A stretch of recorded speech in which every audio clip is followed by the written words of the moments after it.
चलो देखो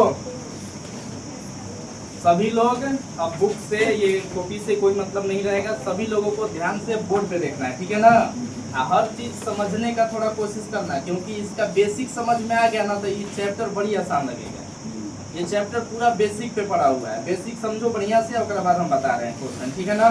एकदम आसान लगेगा, एक दिन तुम लोग को बता भी चुके हैं, ठीक है ना। तो चलो ध्यान से बोर्ड पे देखो सभी लोग। चैप्टर का नाम क्या है?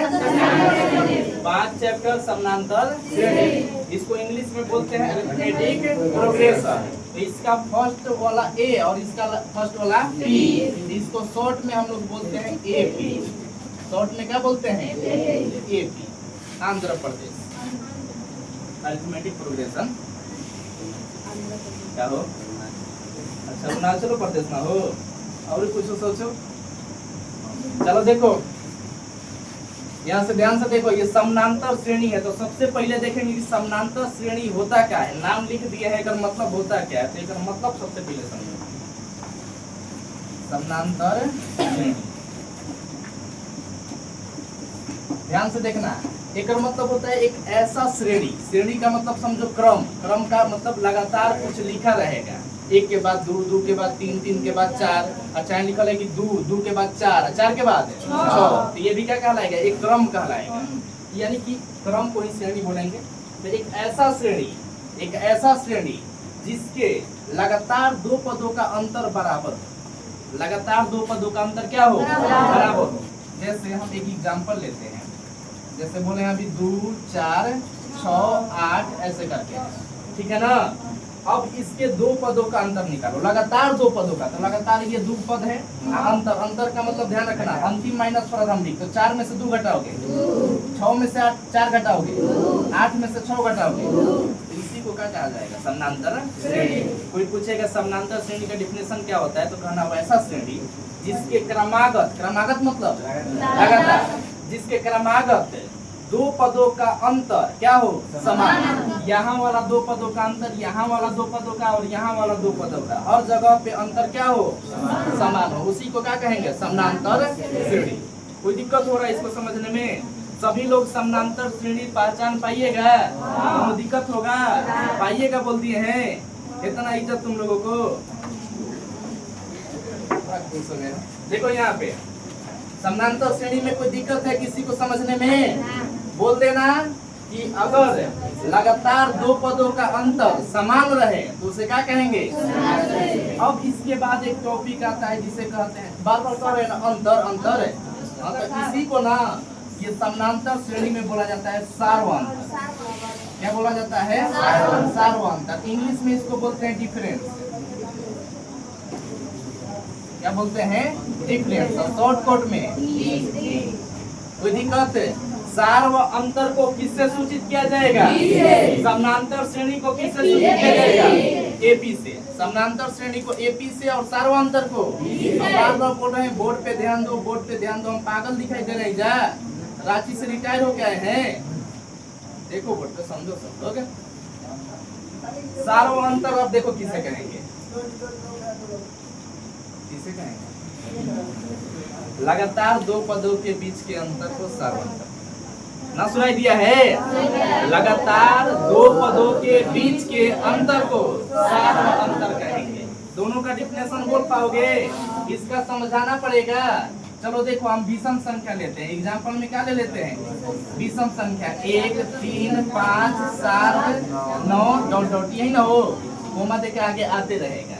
तो लगातार दो पद, लगातार कौन कौन सा है? एक के बाद 3, 3 के बाद कौनो लगातार दो पद लो, इसके बीच के जब अंतर को निकालेंगे ना उसी को कहेंगे सार्वंतर। तो सार्वंतर को किससे सूचित किया जाता है? डी से। डी निकालना है तो बताओ किस में से किसको घटाएं? 9 में से 7 को, 7 में से 5 को, चाहे 5 में से 3 को, 3 में से किसी को भी घटाओगे तो वही क्या कहलाएगा?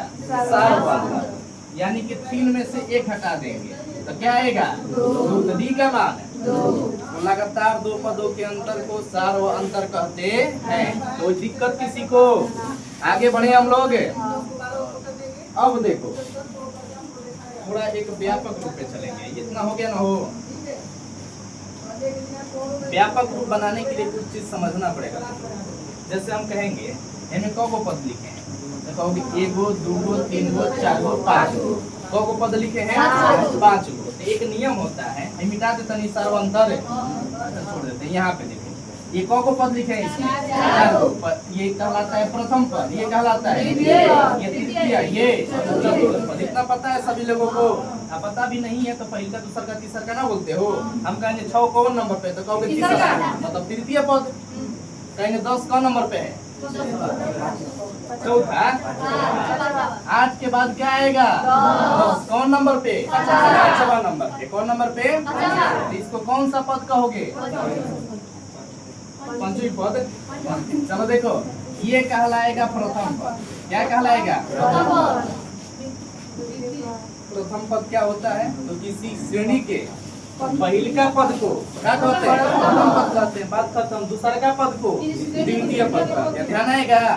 अब देखो, समानांतर श्रेणी में प्रथम पद को कहता है ए, चाहे A1। प्रथम पद को क्या कहता है? ए या A1। द्वितीय पद को A2, द्वितीय पद को नीचे लिखा था, और तृतीय पद को A3, चतुर्थ पद को A4, पांचवा पद को A5। कोई दिक्कत हो जाएगा ऐसे ही। इसी प्रकार चलते चलते चलते चलते कब वो अंत कर देता है। मान लो 50 पे अंत हो गया, तो इसको कहते हैं अंतिम पद। इसको हम लोग क्या बोलते हैं? अंतिम पद। अंतिम पद। अंतिम पद को एल कहते हैं, नहीं तो एन कहते हैं। अंतिम पद को किससे सूचित किया जाता है? एल या एन। कतो को टी एन दे देता है, तो क्या कर देता है? टीएन कर देता है। तो अभी तुम लोग ये टीएन कहीं बुक में नहीं देगा, तो अभी क्या ध्यान रखना है? एल और एन। एल और एन क्या है? अंतिम पद है। A2 क्या है? दूसरा पद, द्वितीय पद। A3 क्या है? तृतीय पद। कोनो दिक्कत हुआ इतना में? अब हम कहेंगे कि डी जो है, डी हम ऐसा क्या निकाले हैं? दूसरा पद में से किसको घटा दिया? पहिलका पद को। इसका फॉर्मूला अगर बनाना चाहे तो क्या कहेंगे? दूसरा पद यानी कि A2, घटाए हैं पहिलका पद यानी कि A1, A2 माइनस है। तो सार्वंतर का फॉर्मूला क्या होता है? A2 minus. ये एगो फॉर्मूला होता है। और ही हो सकता है, इसमें से भी इसको घटा सकते हैं। A3 माइनस A2, ये लिखे, रुक जा, ये लिखे इसमें किसी को कोई प्रॉब्लम हो रहा है? और ही ना लिख सकते हैं A4 माइनस।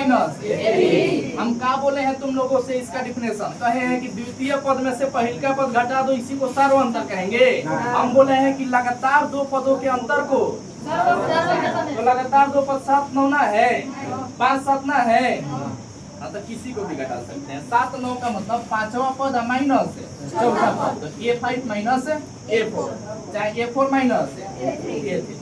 कोनो दिक्कत है? अब यहाँ से बनाएंगे हम लोग व्यापक रूप। अब देखो, एक और ही चीज थोड़ा प्रॉब्लम होता है। जैसे हम कहेंगे कि 2 4 6 8 को पद हुआ? 4। अब इसका अगला पद यानी कि A5 बताइए कितना होगा? तो अभी तो बड़ी आसान है, बता दोगे कि 2 4 6 8 10। लेकिन इसके लिए एगो फॉर्मूला होता है। अगला पद निकालने के लिए क्या होता है? एगो फॉर्मूला। अगला कौन सा पद निकालना है? 5वां। तो 5वां निकालना है तो तुमको पहिलका पद पता होना चाहिए। कौन सी? ए। पहिलका पद को ए भी लिख सकते हैं और A1 भी लिख सकते हैं। तो पहिलका पद पता होना चाहिए, और क्या पता होना चाहिए? अंतिम पद नहीं है बकलोला, क्या है? सार्वंतर डी। तो देखो, कोई भी पद निकालने के लिए अगर बोल देगा तो तुम्हारे पास क्या होना चाहिए? प्रथम पद और सार्वंतर डी। अब ये कौन सा पद है? तो 5 से एगो कम एकरा में गुणा कर दो, 4। तो A5 का फॉर्मूला क्या हो गया? A plus. अब इसी प्रकार कहेंगे 6वां पद निकालना है, A प्लस 5D। कोनो दिक्कत होगा? फॉर्मूला याद हो गया? बताओ, A10, A प्लस A12, 11। कोनो दिक्कत? बना लोगे? बना कर बनाएंगे हम, मतलब याद हो जाएगा फॉर्मूला। तो अब हम लोग पढ़ रहे हैं व्यापक रूप की तरफ। अब कहोगे AP का भी व्यापक रूप लिखवा रहे हैं। चौथा चैप्टर में द्विघात समीकरण का भी व्यापक रूप हो गया। तीसरा चैप्टर में 2 चर वाला रैखिक समीकरण का भी व्यापक रूप हो गया।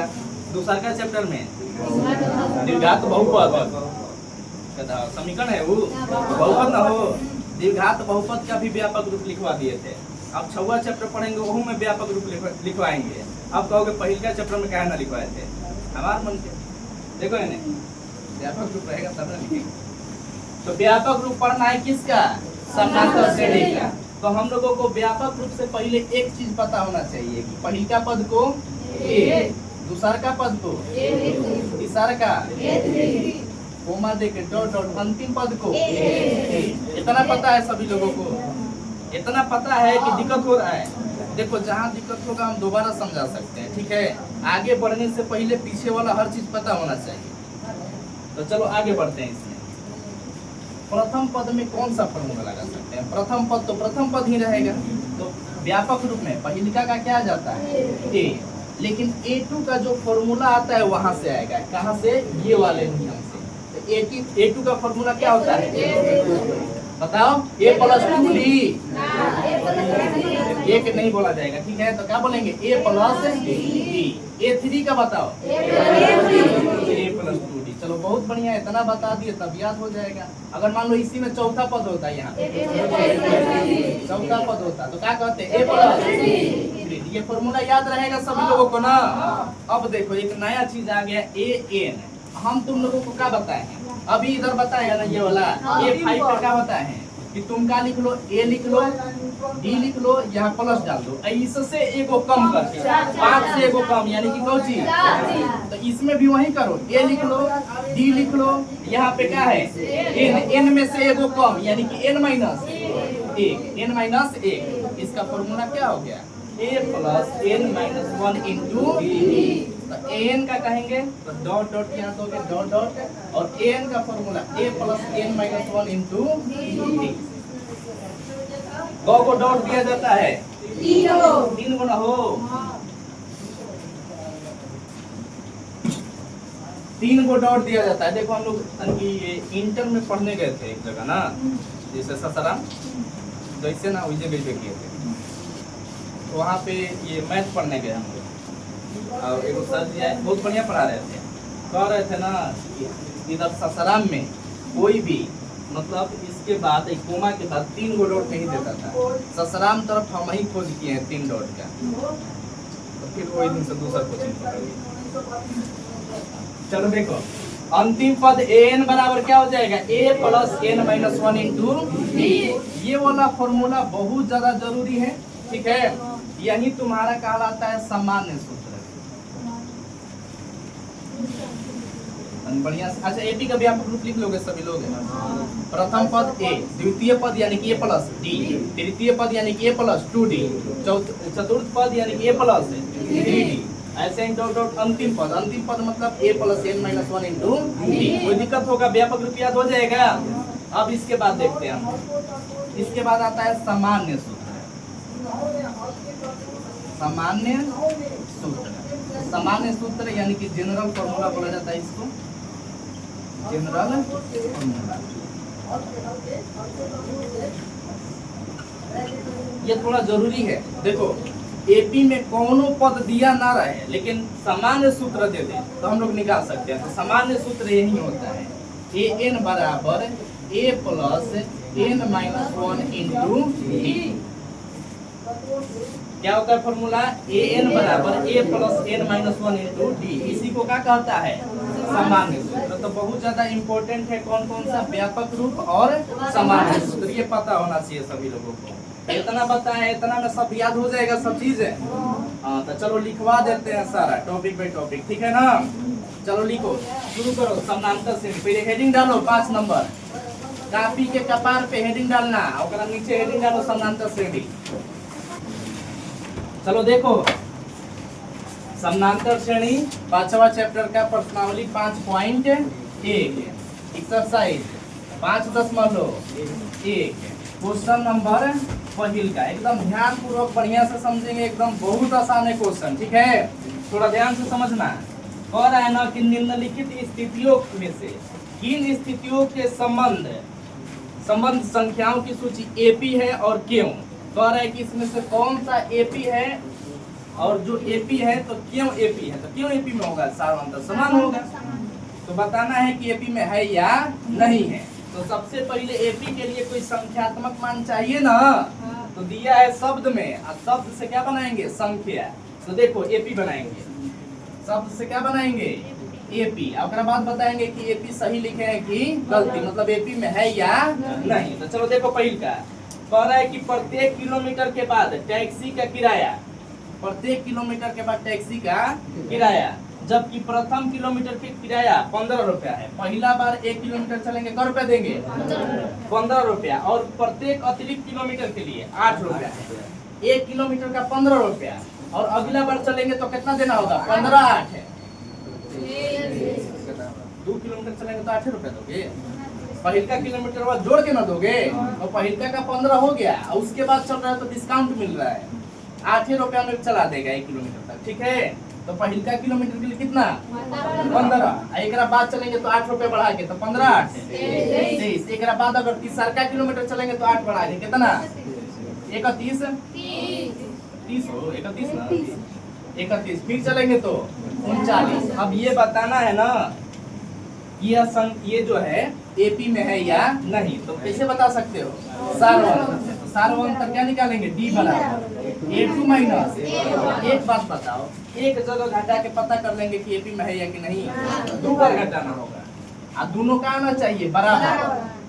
A2 माइनस A1 कहें, चाहे A3 माइनस A2 कहें, चाहे A4 माइनस A3 कहें, एक ही बात है ना।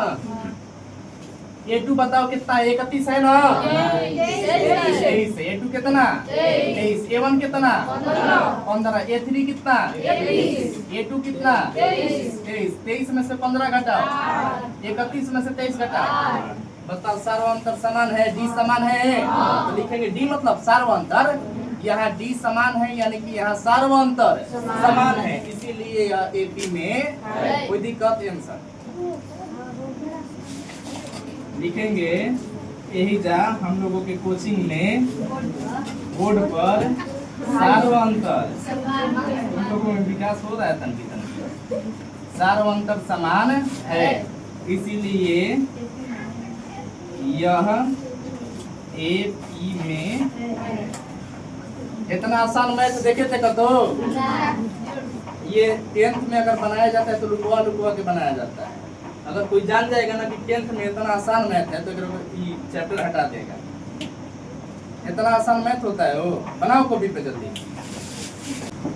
कहाँ पहुंचे थे, दूसरा में हो। अच्छा चलो थोड़ा ध्यान से समझना। क्वेश्चन क्या है तुम्हारा, क्वेश्चन जाए भाड़ में, पहले हम लोग देखते हैं।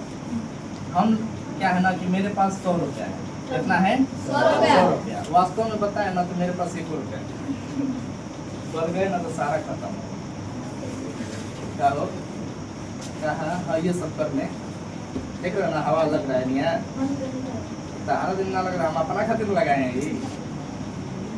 देखो यहाँ पे सब लोग स्वार्थी होते हैं ना, हमरो में तनी स्वार्थ जग रहा है।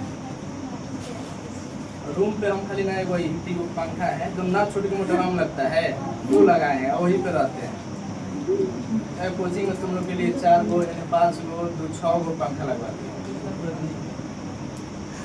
देखो यहाँ पे समझो, यहाँ पे मेरे पास 100 रुपया है, कितना 100 रुपया। अगर तुम लोग को बोलते तो 1000 रुपया लेते, हम गरीब हैं कम रुपया लिए हैं, तुम लोग के लिए ज्यादा लेना पड़ता, ठीक है ना। तो मेरे पास कितना है 100 रुपया। हम जब जाते हैं ना बाजार में तो 1/4 रुपया खाते, इसका 1/4 रुपया खा जाते हैं। किसका 1/4? 100 का 1/4 रुपया खा जाते हैं। तो देखो ध्यान से, अब बताओ 100 का 1/4 कितना होगा 25, यानी कि 100 में से 25 घटेगा 75। एक बार बाजार गए तो उसके बाद हमारे पास 100 रुपया बचेगा ना। समझ में आ रहा है चीज। देखो मेरे पास 100 रुपया है, हम एकदम फिक्स कर लिए हैं कि एक बार बाजार जाएंगे ना तो इसका कितना खा जाएंगे 1/4। 1/4 खाएंगे यानी कि 100 रुपए खाएंगे, 25 रुपए खाएंगे तो 100 रुपए बचेगा 75। अब फिर एक बार बाजार जाएंगे, रुको 50, यह तो दिक्कत होता है। देखो फिर एक बार बाजार जाएंगे, अब जितना बचल है ना, अच्छा बताओ 100 का 1/4 खाएंगे। अब 100 है ना किया है, 100 है मेरे पास, कहाँ कितना है मेरे पास। अब फिर 1/4 खाएंगे, किसका 1/4।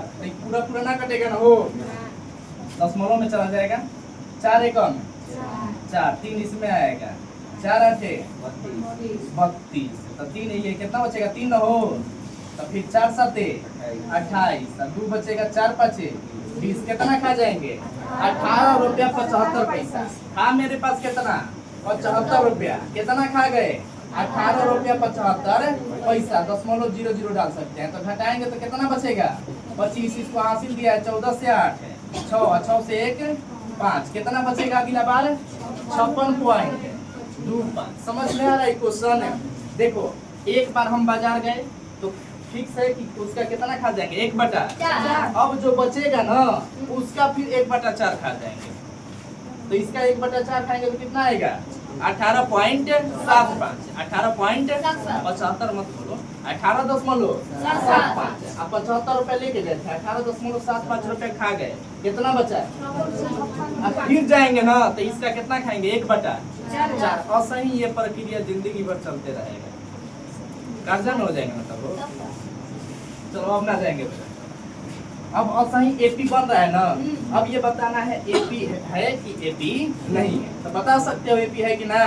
अरे हेजे से बताओ ना, देखो ना हेजा 25 हेजा 18.75 कहाँ से एपी है, बराबर आया है, तो यह एपी में नहीं है। फिर से एक बार समझोगे कि आगे बढ़े, समझ में आ गया।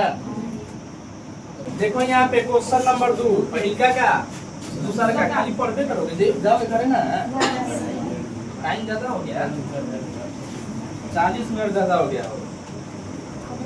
देखो क्या कह रहा है, किसी बेलन में उपस्थित हवा की मात्रा, समझने वाला क्वेश्चन है, बात करोगे समझ में ना आएगा। दिक्कत हो रहा है हम छुट्टी कर देंगे, कल बता देंगे। अगर माइंड रिफ्रेश ना है तुम लोगों को, दिक्कत हो रहा है पढ़ने में, तो हम कल बता देंगे। छुट्टी करते हैं अभी, देखो हाँ आवाज आया, अच्छा नया नया है, छुट्टी के दिन की दिक्कत होगा ना, पहले आधा घंटा पढ़ी होगी, 1 घंटा पढ़ी होगी, अभी 2-2.5 घंटा पढ़ने को मिल रहा है, प्रॉब्लम होता है, एक तो ऊपर से उसको खाना ना मिलता है। चलो देखो कह रहा है कि किसी बेलन में उपस्थित हवा की मात्रा, बेलन में उपस्थित हवा की मात्रा का मतलब समझना, जो लोग बाइक में हवा भरवाने गए होगे ना, अच्छा साइकिल में, तो जो है पंप बेलन क्या करता होता है, ठीक है, और उसमें हवा भरा रहता है, वो वाला छोड़ दो, पाइप वाला छोड़ दो, क्योंकि एक बार मारते हैं पूरा जमीन तक जाता है, नीचे तक पूरा हवा निकल जाता है जितना पाइप में भरता है। एक वो होता है बाइक वाला, बड़ा टंकी लगा हुआ रहता है, देखे वो, अब वो नाम ना जानते, प्रेशर बोला जाता है कि टेम्परेचर बोला जाता है। देखो बड़ा एगो एकदम बेलनाकार टंकी रहता है, उसमें से पाइप निकाल के बहरी क्या होता है वो ले जाके बाइकों में भरता है, देखो ऐसा है। अब उसमें जो है हवा भरल है, कितना हवा भरल नहीं पता नहीं, बस हवा उसमें भरल है। वही कह रहा है कि किसी बेलन में उपस्थित हवा की मात्रा, जबकि वायु निकालने वाला पंप, एक बार हवा बोला है एक बार वायु बोला है, बहुत बढ़िया।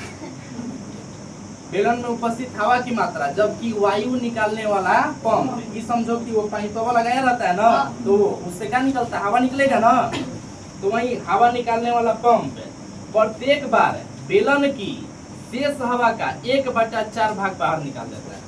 मतलब अगर एक बार हम चालू करते हैं, यहाँ चालू करने वाला रहता है, एक बार चालू करेंगे ना तो कितना बहरी निकल जाएगा, 1/4। किसका 1/4, जितना उसमें हवा होगा उतना। अगर मान लो कि उसमें 100 यूनिट हवा भरल है, तो कितना बहरी निकल जाएगा, 25। 1/4 भी बताए ना, 100 का 1/4 कितना होता है, 25, तो कितना बहरी निकल जाएगा, 25। लेकिन पता ना है कि 100 भरल है कि 1000 भरल है कि 200 भरल है, तो हम लोग क्या करेंगे, मान लेंगे कि बेलन में उपस्थित हवा की मात्रा 1 है। बेलन में उपस्थित कितना हवा है, 1 है। माना कि अब गर्मी होगा हो, बेलन में उपस्थित हवा की मात्रा ना हो, बेलन में उपस्थित हवा की मात्रा 1 है, कोई दिक्कत है, तो एपी बनेगा। क्या बनाना है, एपी। जब एपी बनेगा तो शुरुआत में कितना हवा, अब एक्स में से निकलेगा, एक्स में से क्या निकलेगा,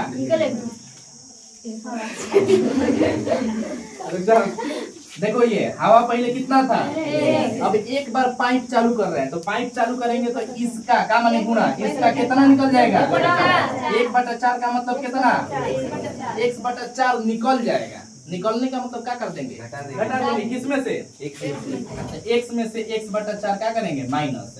तो देखो 4 में x में गुणा होगा 4x, और 4x में से वो घट जाएगा 3x बटा 4। तो कितना हवा बचेगा, 3x बटा 4। अब इतना हवा बचल है, टंकी में इतना हवा बचल है, एक और ही बाइक वाला आया, एक और ही बाइक वाला आया, तो फिर से चालू करेंगे। तो फिर से चालू करेंगे तो इसका 1/4 क्या होगा, बाहर निकल जाएगा। तो फिर इसका 1/4 निकालेंगे ना हो, तो कितना बचल है, 3x बटा 4।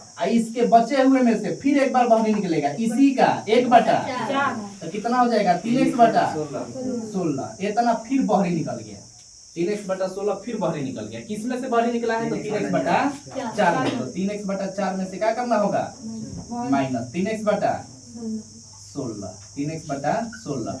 बताओ एक एलसीएम लेंगे, 16 4 चौके 16 चरतियां ही 12x माइनस 3x, कितना हो जाएगा, 9x बटा 16। तो यहाँ पे कितना आ जाएगा, 9x बटा 16। ऐसे ही करते करते एपी बनेगा, एपी बन जाएगा।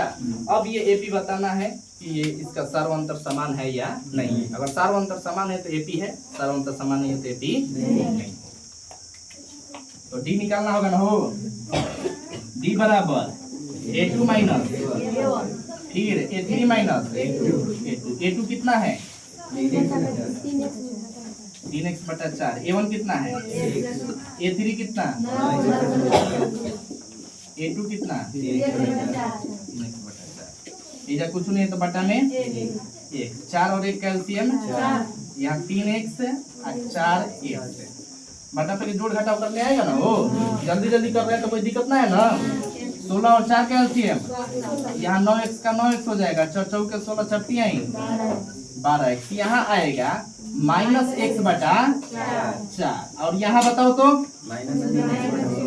माइनस 3x बटा 16। बताओ ये समान है, तो ये असमान है ना, तो यहाँ सर्वांतर समान नहीं है, इसीलिए एपी में बात करता हूँ। लिखेंगे यहाँ, बहुत बढ़िया क्वेश्चन है ये, बढ़िया इसलिए बोल रहे हैं ये ना कि एग्जाम में आएगा, इसलिए कि इसमें दिमाग लगा के बनाना होगा, ठीक है। सर्वांतर समान है इसीलिए यह समान है, अच्छा नहीं है ना, सर्वांतर समान नहीं है इसीलिए यह एपी में नहीं। कोई दिक्कत बन जाएगा तो बनाओ जल्दी, बिना देख ले।